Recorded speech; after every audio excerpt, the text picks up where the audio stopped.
Thanks for coming. Yep. Thanks for having me. Right. So let's start at the beginning of your memory of Friends of the Caw founding. What do you remember about how Friends of the Caw came together or came into existence? I remember that it was because of the dredging issue. That I'm afraid I'm not going to remember all the names of the companies, but you don't need names or dates or anything. There's Lance Burr and Patty and John and Irene Naramore were concerned about a dredging permit or a dredging operation that was going to go in between Lawrence and Perry, and they started Friends of the Caw. They started a group to try to petition the stopping of it. And it was a couple. I joined right away. I was one of the first people to join the group, and I went to the meeting in Perry that everybody knows about. Where everybody talked all night. Patty described on our documentary. Yeah. Giant driving home in a thunderstorm on the way home. It sounded dramatic. It was quite a night. And then after that, Lance and Patty talked me into. Well, there were some changes to the board, and Mike and Laura came on, and they talked us into joining the board to try to stop the dredging permit. So you were on the board pretty early on, after Mike and Laura. Right. Okay. Right. They were more organized by then. They were in touch. They were more politically organized and going up to incorporated by that. No, they wouldn't have been incorporated by that point. We were just working on the 501c3. Okay. They were just getting that started, and I helped put the paperwork together for that just by making the phone calls to the lawyer and finding out what he needed and getting the papers he needed to that. So that was my first introduction. Actually, joining the board was the first time I'd ever been on a board. So I even went to the library and checked out a book about boards of directors. I never was either. Friends of the Caw was my first two. I never heard of Robert's Rule. I know. Me too. I did the same thing. We did our homework. Yeah. And because you all formed it from scratch. Right. And there were... I think Laura said she was the first secretary because she realized someone needs to take minutes. Exactly. And Patty was the treasurer. And then I helped Patty with the membership and eventually became the treasurer. And the treasurer just went to the post office box and picked up the checks and mailed out the membership renewals every month. We sent them out every month. Oh, and everything was handwritten. We had we'd send out 3 renewals, and a year? No, 3 months. And if they didn't renew, they were off the list. Wow, it was so much work, all by hand, of course. Yeah, lots of stamps. Yeah. Oh, yeah. Lots of trips. Lots of handwritten envelopes. All the envelopes are even handwritten. That's kind of interesting. See, yes, that's what I think. Young people. Yeah. Young people today. I sound 90 years old, but truly, no computers. Everything you did by hand and mail and. When I finished and the phone calls, right? The one thing I continued the whole time I was on the board. I was on the board for 18 years. Was the membership list. Yes. So I saw it from the beginning, and so there were a lot of times. There weren't a lot of things I could do. I couldn't get on the river as often, or I had various with work and everything. But I kept track of people's names, and then over the years, as I would meet them at the meetings or the fundraisers or the events, like, I know who that is because I recognize their names over the years. And there's a lot of people who were members right from the beginning. There's a lot of people who stayed on for a long time. They might probably still are. Yeah, I'm sure there. Yeah, some, and you saw it grow. Hopefully, yeah, and quite a bit. How did you grow membership? Floats. We'd have these giant floats, and people were excited to get on the river. And once everybody signed up, I think you probably got a membership. The form you had your contact information on. And then, and then I think you were maybe a member when you joined. And then we would just take that and send out. Transfer it all to your list.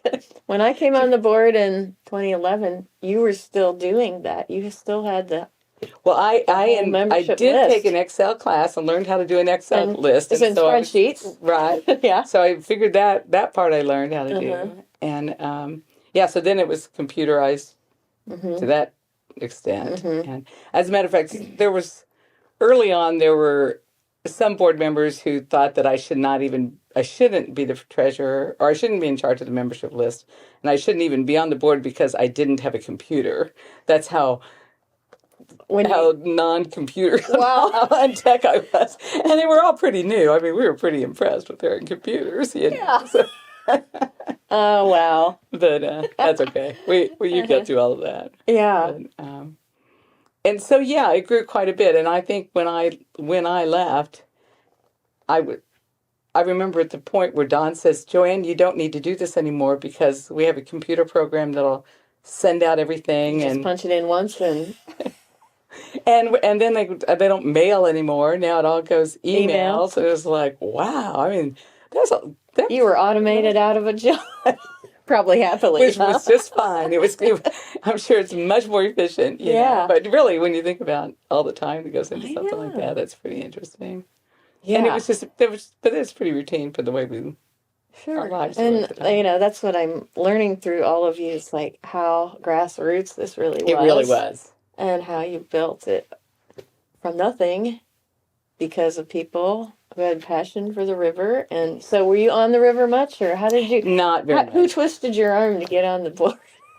Lance and Patty. Okay. We had just bought a house, and we lived near the river. We can see the river. You're near Mud Creek, right? Right. Or sort of east of and there, right? When in the wintertime we can see the river, and it was my intention that I would be on the river a lot, but and you never were before that?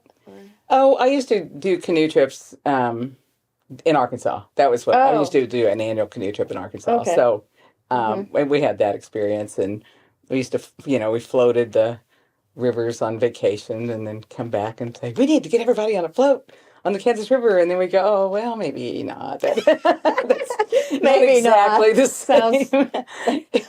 same. Why? Because the water was muddy, at the time. Because people are used to clear flowing streams. They're not going to appreciate it, right? Right. And, those were in places you like had Arizona. Inferiority complex.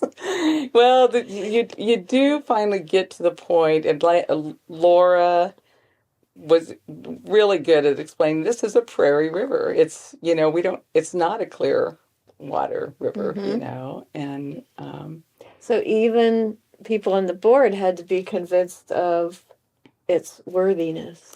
To some degree, I suppose that's true. Yeah, I mean, by the time I was doing it, and you're like, this is beautiful. The sandbars are gorgeous. Right. I mean, you have to be out there, and it's a challenge to get out there, right? Right. And my family had connections to the river. My great grandfather had a farm out by Wabunsee on the river, and so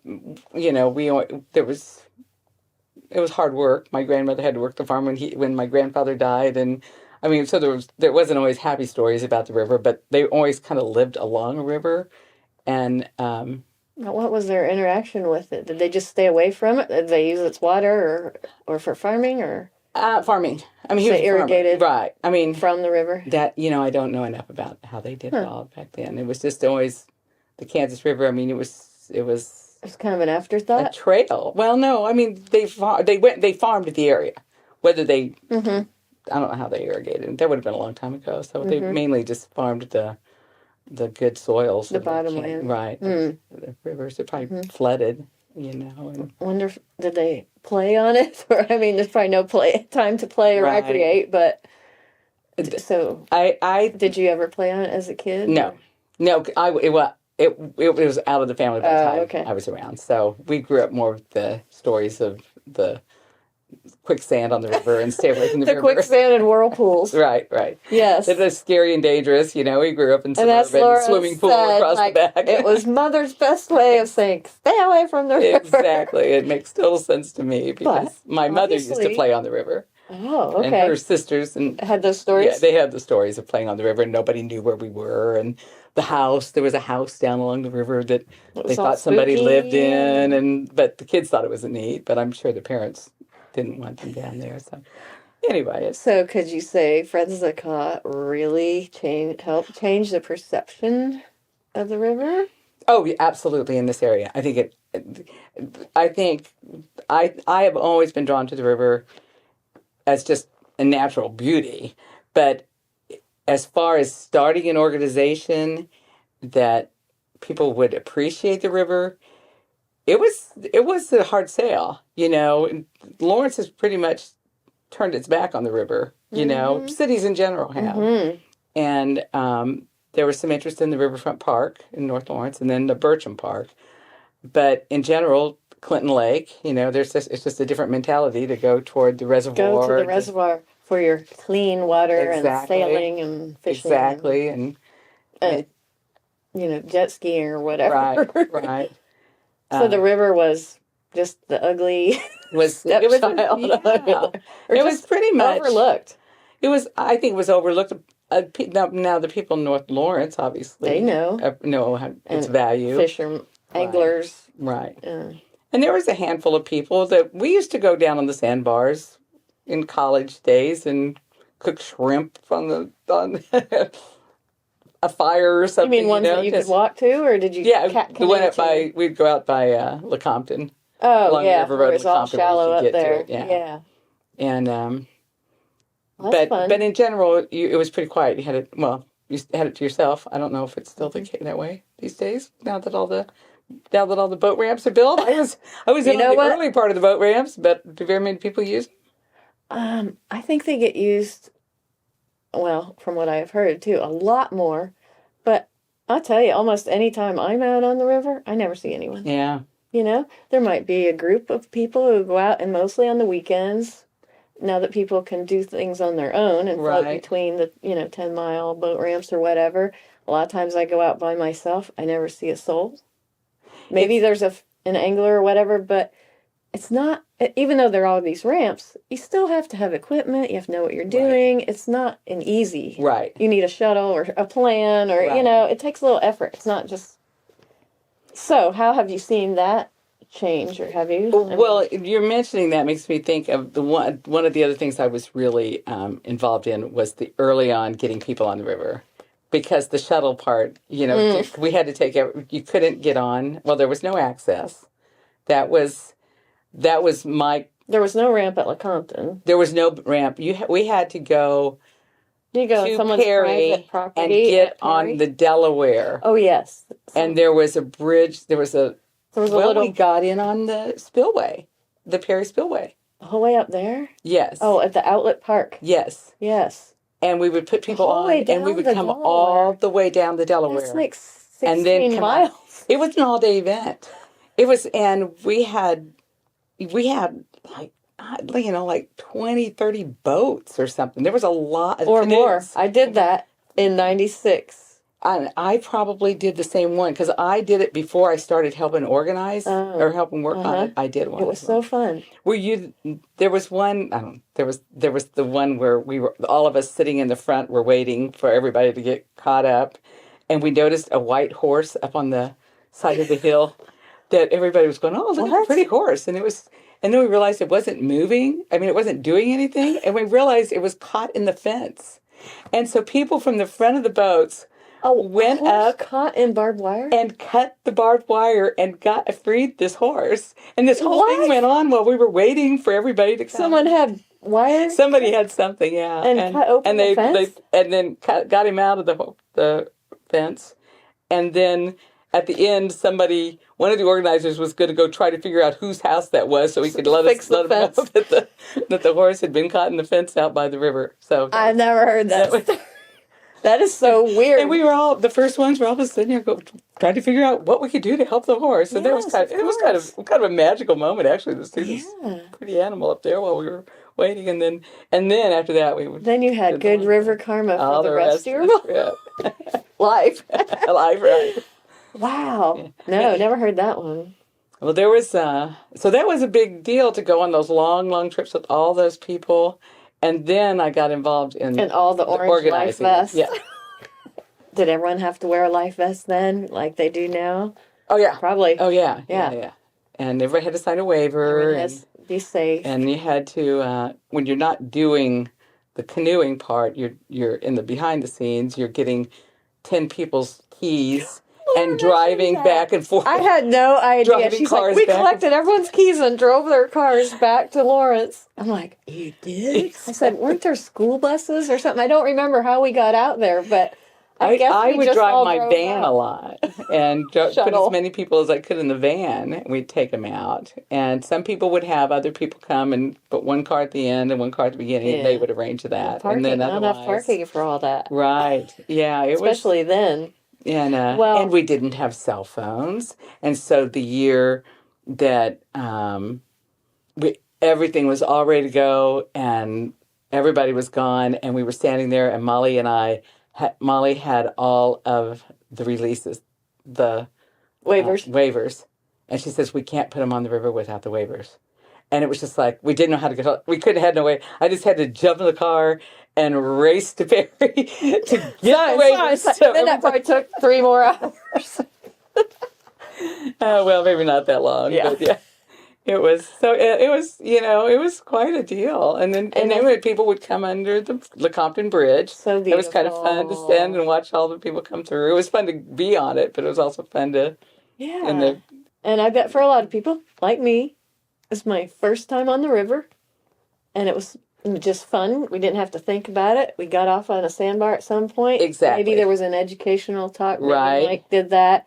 And I wasn't on the access bar one. Craig would show people mussels. Oh, and he was really good at that. And we just taught, and they would explain the dredging issue. Okay. They'd explain how Mike had his way of showing. He would dig a channel, a little mini river, and show what happened. The banks falling in if you dig the hole deeper. Right. And I remember that. So I think a lot of people probably brought their own lunches then, and later on we started doing hot dogs and stuff. So much work. Yeah. And I think Laura said you only did that like 4 years. Like, we can't do this anymore. It's too much. Well, we went, well, that's really a lot of risk we're taking, I mean, we were pretty happy and naive, sort of naive. We knew.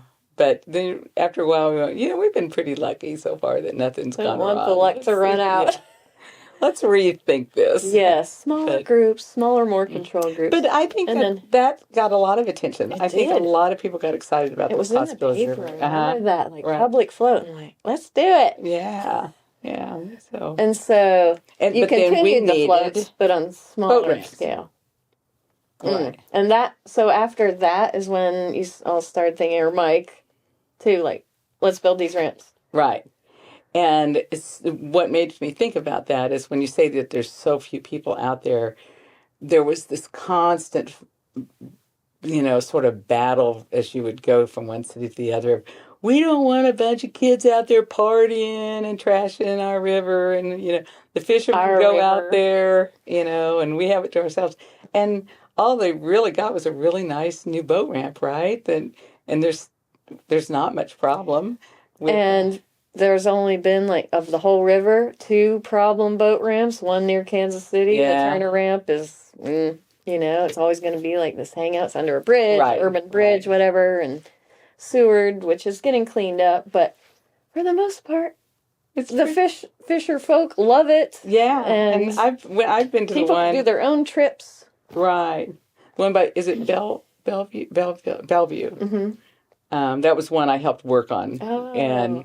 And I just remember going out there and seeing the old guy out there with his fishing pole just sitting at the end. I love it. And the night before, you helped build it.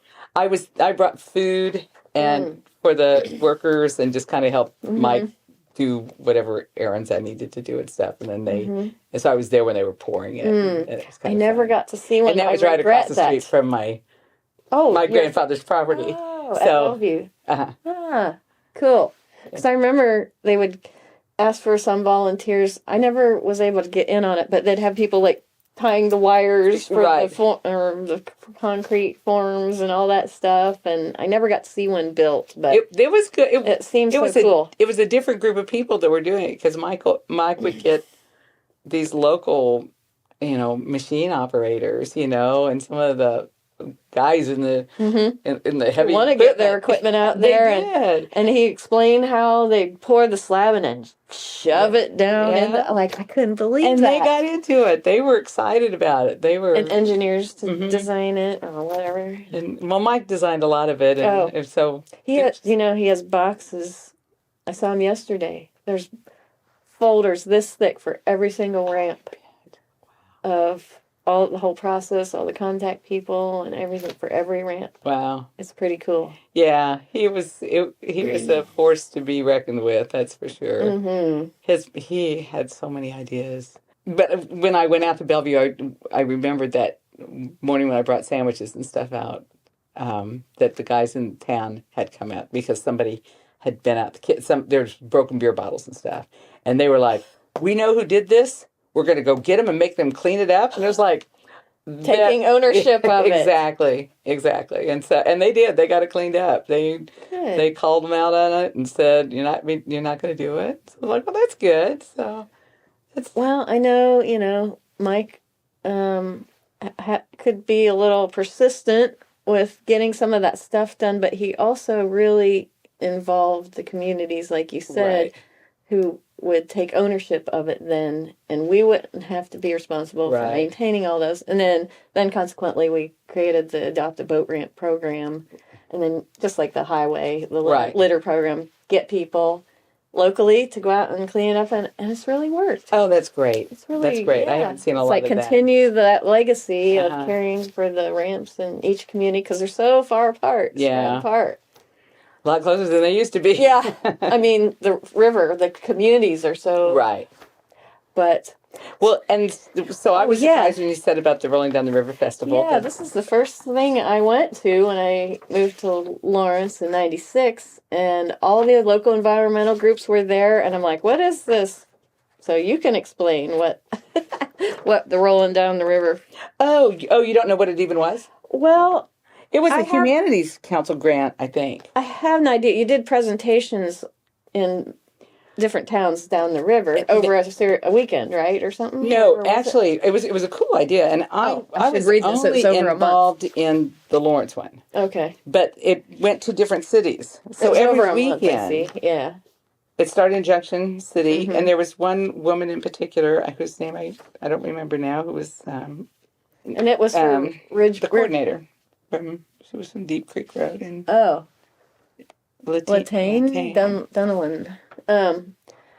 So education about the river in each community, right? And I think it was just it was a festival of the river. The notion was just that we're all we have this river in common, and this is what our community does, and it wasn't just Friends of the Caw, because I remember Kansas Land Trust was there. That's how I learned about Kansas Land Trust, and at least here in Lawrence. I didn't go to the other ones. I didn't either. So I wasn't involved. That's when I met Friends of the Caw. That's when I met Mike. I already knew Lance and Patty. Okay. And then I met Mike there, and he's the one who said, "Wow, you should get on the board." Which arm twisting. Oh, Joyce Wolf. Right. Of course. She was with Audubon. Okay. So all the different environmental groups are there. Yeah. Kansas Rural Center, Kansas Land Trust, National Park. Probably food. And that's, the Riverfront EPA. Mall is where it was all set up. Yes, I remember that.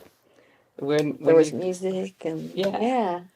It was just, it was a good idea as far as, connecting communities and through that concept. So that brought people to the river also. And there were so many ideas along the way. Different times we came up with events, trying to get the community involved. I remember, annual dinners, annual meetings, bring a speaker in, have a dinner, River City cook-off, all these different attempts. Something, DeSoto, right, that wine. River Festival. Right. So many wine different... tasting. What do you remember about all these different... Well... attempts to engage the community and educate, and I guess what you realize is that it's kind of it just has to be an ongoing thing. It just has. It's somebody's got to own it, and it just takes a tremendous amount of work, right? And with very little payoff, and at least initially, but cumulatively, I think, over the Right. years. Now we have Beers of the Caw that came out of River City Cook-Off. Hugely successful. Right. And because of beer. because of beer.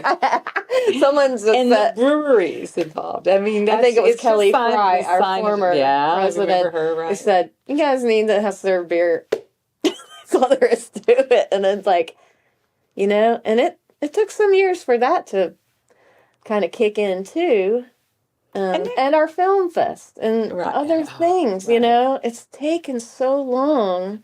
And the film fest that had to do with grant writing, which we didn't do a lot of grant writing. We finally got into grant writing. For a long time, we were kind of colliding with the Banff Film Fest at Sunflower, Right. and we had to make it our own and move it to a different time of year, and all Right. these like kind of hits and misses, or just steps, baby steps, and figuring out what works. And I suppose part of it is having held the group together long enough for these things to kick in. I mean, maybe it's just that after a while your name is known enough that the brewery thing came about on its own, microbreweries, and then every little town has a microbrewery, and then adapting with right, the times and the right. interests of people and film festivals. There's that people Yes. are more familiar with all that now, Yeah. and so just the fact that the Friends of the Cause held together as long as it has is it's pretty amazing. it is pretty amazing. What do you attribute that to? I guess the river, People's passion for the river is at the heart of it, right? Right. I remember there was when there was a real downward turn in the economy. I'm not good. I don't remember what year it was, but when we were getting the endowment together, and some of the guys who got on the board back then were Kansas City banker guys, who were also involved in the environmental issues and nature conservancy, that kind of people. And they were interested in Friends of the Caw, and they said, I can't believe there's an environmental group that's actually increasing and maintaining its membership, and building an endowment. And we're has building an endowment. Right. Because of lands. Because of lands. And because of forward thinking, because of, thank goodness, I don't know if it originated with him, but the idea that we want to keep the Riverkeeper position in perpetuity. And that has been joining Riverkeeper. That was the other thing. Joining we the got Waterkeeper Alliance. Yeah. That was a big thing. When Robert Kennedy came, that was a huge draw when Robert Kennedy came. That's kind of one of those things where you go, so you need a beard and you need a celebrity, because everybody in town, people in Kansas City, people were Was fighting. that open to the public? Or membership? I saw those pictures, but I don't really know where it was, or was it just membership? No. It was open to the public. Oh. It was out. You had to buy tickets. I mean, it was it was maybe $75 or something. Was it in Topeka? No, it was. I can't think of the name of the house that's by Edwardsville. Oh, the red brick house, Grincher House. It was a Grincher house, and it was this time of the year. Beautiful. And it was beautiful. The red buds were blooming. Right on the river. Right on the river. And and one of the things they did, this was another Mike Caldwell, and probably Lauren, Lance, and Patty also, took them to the river park in Kansas, Kansas. Oh. And it was atrocious. It was trash. They laid down, the Friends of the Caw people like Craig and all those guys laid down wooden planks to get down to the riverside, because it was so muddy. Because there wasn't a ramp there? There was trash everywhere. And Robert Kennedy, and the celebrity, we cleaned it up just for you. He came out in a boat, because Mr. Catfish, I can't remember. I've seen the pictures of the boat that and says we put the Riverkeeper on it. Next, right. You did that for that event? Right. Cool. And brought him out. Took him out. And he spoke where did you from launch the boat. from? I don't remember where. It must have been a Kansas City ramp, right? And you came up? Right. Oh. So he came into the area, because there was no ramp there. Or if it was, I can't remember that exact detail, but he And he stood there and looked around and goes, and he was giving his great speech about cleaning up the Hudson River, and all the work he did. And he said, I see squandered opportunity. And the mayor of Kansas City about died. She was just like, we are going to clean this up. I cannot remember. She was Kansas City, Missouri. This was Kansas City, Kansas. Oh. And I'm pretty sure it's a woman. Yeah. And they were so humiliated that it looked like that. Is that how you got the money? I'm sure it started, it helped a lot to get that going. Was that when Mike started Friends of Caw Point Probably Park? So. Yes. Okay. That's where it would have been at Caw Point. The names are confusing. Yeah. Friends of Caw Point Park. Right. Was Mike's thing to develop that. Right. So, yes, that's exactly where it was. That's how and that's when they started cleaning that up. So that, and it's still a struggle, just being an urban park to keep that. And it is used a lot, utilized for races and fisher people and events. There was nothing like that this time. But it's such a beautiful spot. Yeah. And it's hard behind the industrial area like that, So, and for a while... Any urban park is a challenge, but... It's a gorgeous site. Mm-hmm. And so he did that talk, and I think the night before was when he did the Grincher House, and that was full. There was a lot of people, and everybody wanted to meet him, and so joining the Riverkeeper. So that's one thing that put you on the map, right? It seems like there were restrictions that we maybe didn't have. We were supposed to have a certain number of people. I can't remember the details and stuff to be a river keeper. And Laura managed to finagle it. She wasn't the first river keeper. There was one before that, but for about a year, I think. And then, but so they became less rigid. It seemed like in their guidelines, but joining the river keeper group was a big deal. Because then you have national support. Right. Wow, thank goodness that happened. Any other milestones or things you want to mention that happened along the way with Friends of the Caw? I think of the water trail or anything else you were involved in that we haven't talked about? No, I can't think of anything right now. No one has mentioned this, but you mentioned this before, that access alignment of canoes on the sandbar for the photograph. Oh, right. And that was one of those early paddle trips. That was one of the early, and that's when Mike was really pushing for the boat ramps. Right. And that got a lot of publicity, right? Because of the aerial photograph of the... And what they did was he decided to spell out the word access with canoes. And did you say, before everyone got there, they drew it out or something? The night before, Craig told me after the meeting in Topeka, when we did the documentary, he came out and told me more. He said, you were absolutely right. What happened is Mike and I went out and somebody else the night before, and he said, okay, here's what we're going to do. We're going to stamp out the word access. And so they stamped it all out. And they just trudged it out in the sand? Yeah, that's my somewhere this side of Lecompton. Right. Do you know where it was? Well, it was from the bridge. You could look down. You could see the picture. You could see him from the bridge. Oh, okay. And so not far down. And then Craig's like, well, what are we going to do then? He goes, we're going to make them all carry their canoes up. They're going to empty them out, and they're going to carry them all up, and we're going to line them up. Mike is saying this? To spell out access. And it was like, oh, boy, this is going to be fun. Okay, so, I remember, C takes, 4 canoes or something. And A, however they figured it out. A takes 1, 2, 3, 4... 5 canoes. Right. It's a lot of boats. Yes. And they calculated it out. Of course. And it was good. Well done. It was nicely done. Of course, because Mike probably had a folder this big about it.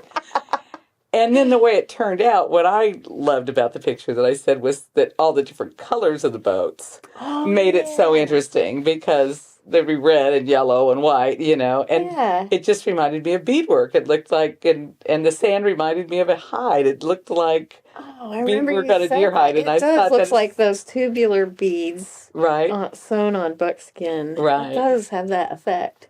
And so what Craig told me happened after I think in it's Topeka. in this, isn't it? Oh, maybe Is it? so. Probably Yeah. is. Well, so keep talking.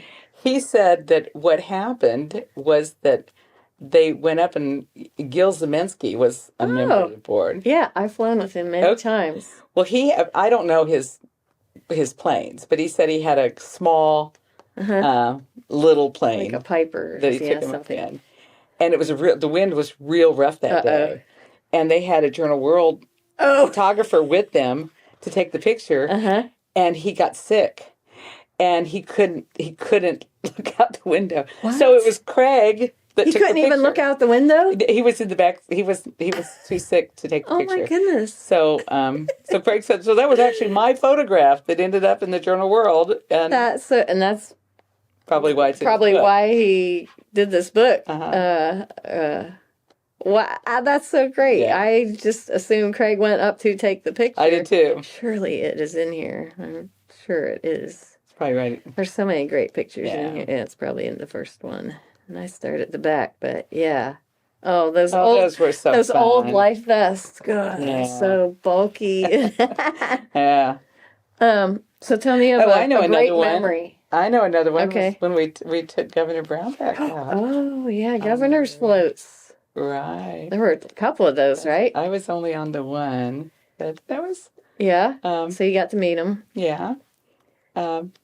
That helped. How was that? That helped. It helped? Oh, yeah. That he was interested in the river, and apparently he liked going out on the river. So they said he would go out a lot on his own with his family. Well, it's not in there. It's got to be. It's just pretty surprising.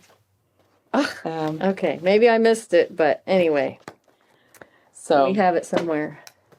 And I used to think we should make postcards and send those postcards out, but everything costs money. Yeah.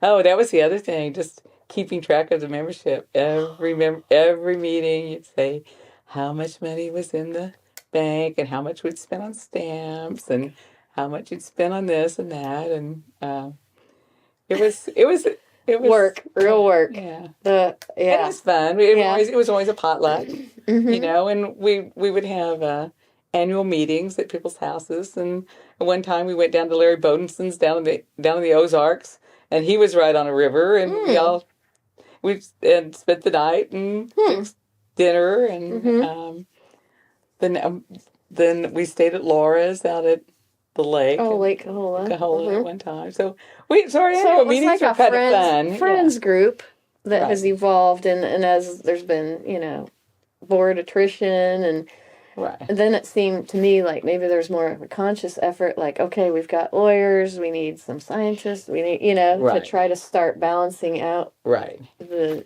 and people came on that were interested. Even if they didn't paddle or whatever. And it became more professional. The meetings we had our whiteboards and pens and an goal setting. Annual meeting where we have a moderator, or I remember that a couple times, and vision setting, goal setting. All very unfamiliar to me. Yeah. Very unfamiliar. Believe me, it was a good. I had to read Robert's rules too, and I still don't get them. And I was secretary for like 6 years at least. Glad somebody came up with the rules at one time. It does keep people civil, and it does. And that's, you find and that even that's since I have been on, the professionalism has just with younger people and people in the business world, and just the diversity of people in there. Just everyone adds something. Exactly.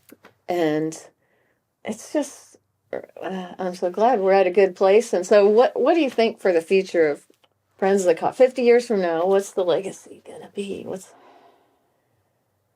Well, we'll probably just be a well-known institution that's been around for 50 years now. And the river will all be cleaned up. We wish. There'll be as young people there'll be beautiful parks along the way. And even more challenges, I think, with Well, the climate water. change I and know. with water issues. And we hope like, in water. yeah. I mean, think it's about the going to be even more Colorado. crucial, don't you think? Yeah. Yes.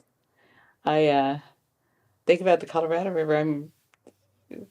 Then, yeah. I don't know. Draining dry. Mm-hmm. And how lucky we are at To this have point water at all. to have Right. a water-filled river. Exactly. Sounds like crazy talk, but what what would Lawrence area be without the Bowersock Mill or the Bowersock Dam? Preserving that part of the river, it would be a whole different landscape there. This town is built around that, built Right. around the river, and boy, the changes. Mm-hmm. I love reading that old hometown in the paper because it's often about the Caw. Yeah. And I learned so much, like ice skating on the Caw, the ice blocks, the ice business. They had an ice house. The ice house was still here when I first moved to Lawrence. Really? Yeah. Wasn't it up toward Riverfront Right. Park up that way? Because that was like the more reliable, thicker ice, I guess, that they cut out blocks. And refrigerators and keep it. Yeah, the people worked off. can you imagine the river ever freezing to even a foot depth now? Well. So have you seen any other changes on the river for good or worse since Friends of the Caw or because of Friends of the Caw's efforts? I think about what dredging. I know the dredging issue. It was what got us all started, and then in my neck of the woods, the new sand plant got dredging off the river and put the sand at Mud Creek. Yep. Yeah. Right. Well, what has that change been? What happened good? What happened to start with was they dredged it so much that they changed the changed the channel of the river. It goes around the south instead of the north now. And I'm thinking that it's changed again, but I'm not sure. I've seen that in my short time of paddling. Mm-hmm. You used to always go around the Mud Creek side, right? The north side. There's a big island there, and the dredging was always on the south side, right? Scooping out, it was deeper and deeper and deeper, and then now the flood events goes around there, and that was started one going of the around the south. But you really can see that has changed dramatically.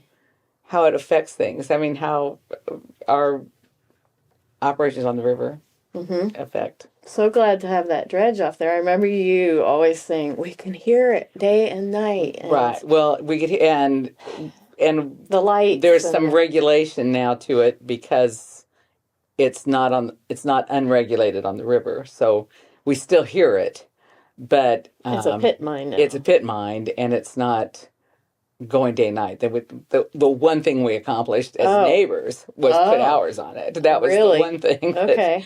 I mean, they probably would have had to do it anyway, but they really have to do it. And now there's a big pit mine at LeCompton, too, on the north side there of the bridge.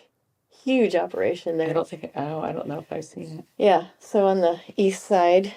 So that's the. Yeah. So. It's better than being on the river, right? I mean, I understand that we need the sand. I mean, I we all use it, right. But one of their big arguments used to be that it's going to increase the price of housing because it's the foundation of housing, and everything will increase if you increase the foundation. And my response was, I guess they're going to have to cancel the imported marble tile on the third floor bathroom. And you know what? They still put the imported Italian marble in the third floor bathroom, and they don't care. Not because of the sand. And like Laura said in our last interview with her, 11 cents a ton they're paying for sand. They're basically free. Exactly. Dredging it out of the river. Right. That's still easy and clean. That's probably someplace that still should be. I have no idea how much it costs now, but yeah. Well, is there anything that you wanted to talk about that I haven't asked you? I don't think so. You're done. It has been fun watching the eagles nest over the years. That was another Boy, thing. that's a success Yeah, story. that's a success story. And because of, changing, Well, the pesticide regulations and the, Endangered Species Act, all those things. right. But the river one of was here Right. The river was here, and the eagles. for them, and they like it. Yeah. And we were worried initially, like, is our recreating going to interfere with eagle nesting? That no, Nope, they're fine. they're pretty cool. They Now even kind of watch sometimes. they'll sit right there and watch you go by. Yeah. And I think last count there were 27 or more nesting eagles. Wow, isn't that great? On the call. I mean, that's a that's huge success story. Right. And that had to do with more with pesticides and that sort of thing. But Yeah. it's so nice to see that. But it's another reason people notice the river. They're like, eagles. Every time we're out, we get to see eagles. And Right. it's spectacular. All the wildlife comes down Right. to the river. And so, it can be the highlight of many people's trip. Right. And, I mean, that's what I look for when I go on trips. We go to more remote areas. That's what we want to see is wildlife and nature. So. All right. Well, thank you so much. Thank you, It was Lisa. really Thank you fun. for doing this. Thanks. This is important Um, for our future friends of the Caw people. keep people. We used to always go, where are the 40-year-olds when we were 50? Where are the 40? When we were Where are the 60? 40-year-olds? Where are the 40-year-olds? Where are the 30-year-olds? Exactly. And they're out there. They're it's all always yeah. hard, though, because that's when people are super busy with Exactly. their lives. And Exactly. thankfully, on our board, we have some younger people. That's so even wonderful. with families. Right. And I know it's hard, but they're there. So, That's great. yeah. Okay. Thank you very much. Thank you, Lisa.